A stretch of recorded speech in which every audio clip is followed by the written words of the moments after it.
Berkat teknologi ini, kita bisa lihat bagian dalam tubuh kita loh. Tahukah kalian bahwa hal tersebut merupakan dampak dari perkembangan teknologi? Perkembangan teknologi bukan hanya merambah pada bidang IT maupun software, namun hampir merambah ke setiap aspek kehidupan kita loh sob. Seperti di dunia kesehatan, ada beberapa software yang dikembangkan dengan tujuan untuk mempermudah kegiatan dalam sektor kesehatan. Pada abad ke-20, perkembangan teknologi medis semakin maju. Termasuk di antaranya perkembangan X-ray, teknologi laboratorium, dan pengembangan obat-obatan.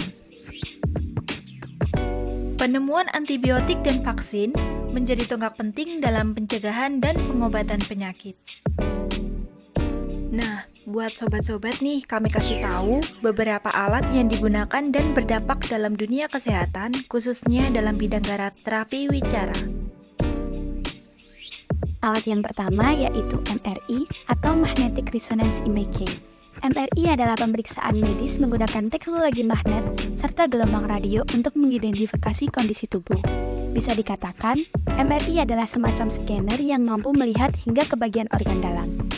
Seringkali dokter menggunakan MRI sebagai alat bantu diagnosis apabila pasien mengalami gangguan pada otak, saraf tulang belakang, jantung, jaringan lunak, atau organ lainnya. Dalam pelaksanaannya, beberapa pemeriksaan MRI membutuhkan zat pewarna khusus yang disuntikkan lewat pembuluh darah guna meningkatkan ketepatan gambar pada hasil pemeriksaan. Fungsi MRI. Tujuan utama sekaligus fungsi MRI adalah sebagai penunjang atau alat bantu dokter dalam memberikan diagnosis secara akurat kepada pasien mengenai masalah kesehatan yang dialaminya. Pemeriksaan ini akan menghasilkan gambar berupa organ, jaringan, dan sistem rangka dengan resolusi tinggi.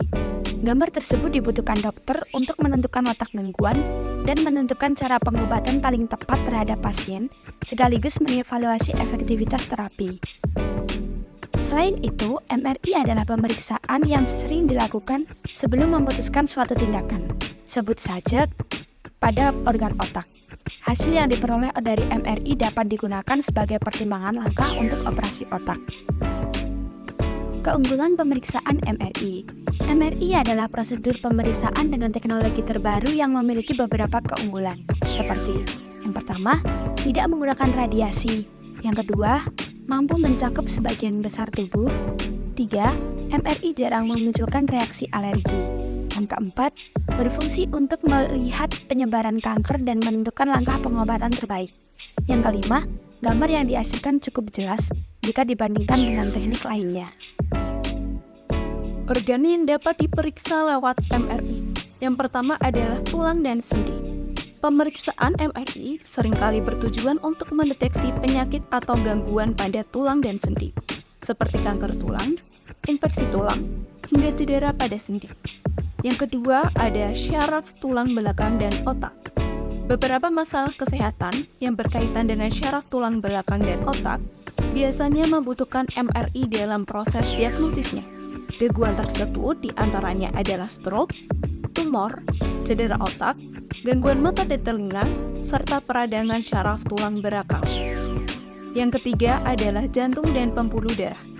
Penggunaan MRI pada pasien dengan keluhan di jantung bertujuan untuk melihat beberapa hal.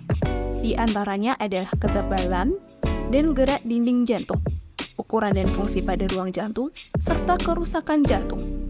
Sementara, kaitannya dengan pembuluh darah, MRI adalah pemeriksaan yang digunakan untuk mendeteksi masalah struktural, seperti penyumbatan pembuluh darah, peradangan, maupun dinding pembuluh darah yang robek. Yang keempat adalah payudara.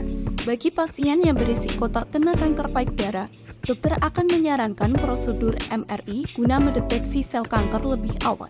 MRI biasanya menjadi penunjang selain pemeriksaan mamografi, khususnya bagi pasien yang berusia di bawah 40 tahun. Yang kelima adalah organ dalam lainnya. Selain PSMA, MRI juga bisa dilakukan untuk memeriksa gangguan pada prostat. Beberapa organ dalam lainnya yang biasanya diperiksa melalui MRI adalah hati, limpa, pankreas, ginjal, ovarium, rahim, dan testis. Risiko MRI. MRI ini adalah pemeriksaan yang memanfaatkan teknologi magnet dan gelombang radio, bukan radiasi sinar X. Sehingga risiko radiasi dari prosedur ini cukup kecil. Oleh karenanya, MRI cukup ramah bagi pasien seperti ibu hamil. Pemeriksaan ini juga tidak menimbulkan rasa sakit. Dan hingga kini belum ada bukti yang menunjukkan bahwa teknologi magnet dan gelombang radio dari MRI memberikan efek samping terhadap pasien. Meski begitu, dalam beberapa kasus, pasien merasakan sesak nafas saat berbaring di dalam mesin MRI. Terlebih bagi mereka yang memiliki trauma terhadap ruang sempit.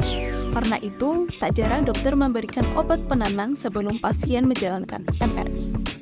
Atau sinar X adalah proses menggunakan radiasi untuk mengambil foto organ dalam tubuh. Tindakan ini sebagian besar digunakan untuk mendiagnosis masalah kesehatan dan untuk mengawasi penyakit yang sudah ada sebelumnya.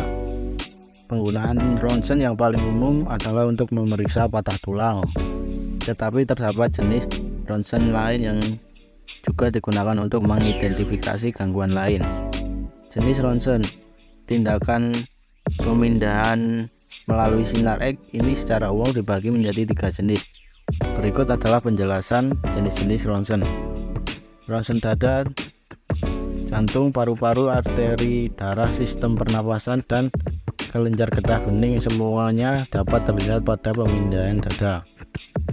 Jenis ini dapat menunjukkan tulang selangka, tulang rusuk bagian atas, tulang belakang, dan tulang dada. Ronsen tulang belakang. Sinar X pada tulang belakang akan menghasilkan gambar tulang belakang dan membantu mengidentifikasi kondisi dan luka yang mempengaruhi cakram, sendi, dan tulang belakang. Ronsen alat gerak. Jenis ini berfokus pada anggota gerak badan seperti tangan, kaki, lutut, tungkai, dan pinggul. Biasanya pemindaian ini diperlukan untuk menemukan penyakit dan cedera termasuk patah tulang dan pergeseran.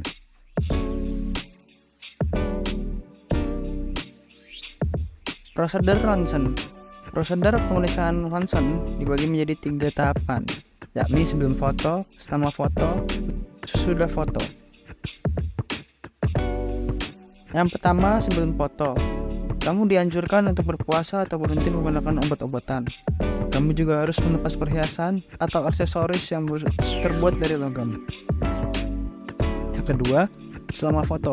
Biasanya selama prosedur foto, kamu akan diminta untuk berdiri atau duduk. Ikuti petunjuk dari dokter untuk mengambil pose tertentu untuk memudahkan pengambilan foto.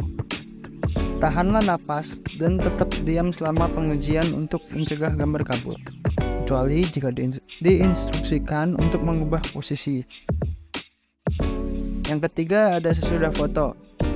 Setelah prosedur, kamu dapat kembali ke rumah dan melanjutkan rutinitas normal. Jika menggunakan cahaya atau zat kontras, kamu disarankan untuk minum banyak air putih untuk membantu mengeluarkan zat kontras dari tubuh. Sesudah foto.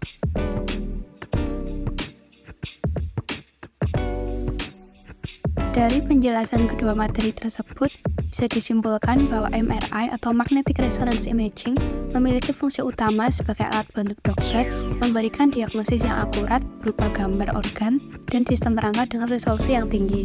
Dari materi MRI tersebut juga menjelaskan organ-organ yang dapat diperiksa melalui MRI, resiko pemeriksaan dari MRI, dan juga keunggulan dari MRI. Selain menjelaskan dari teknologi pemeriksaan MRI, dijelaskan juga pemeriksaan ronsen atau X-ray, yaitu menggunakan radiasi untuk mengambil foto organ di dalam tubuh. Ada 3 jenis ronsen yang dijelaskan dari materi ronsen tersebut. Dan ada juga penjelasan dari prosedur atau tata cara proses pengambilan ronsen. Jadi bisa disimpulkan kalau MRI dan X-ray atau ronsen tentu saja memiliki fungsi, keunggulan, dan prosedur masing-masing.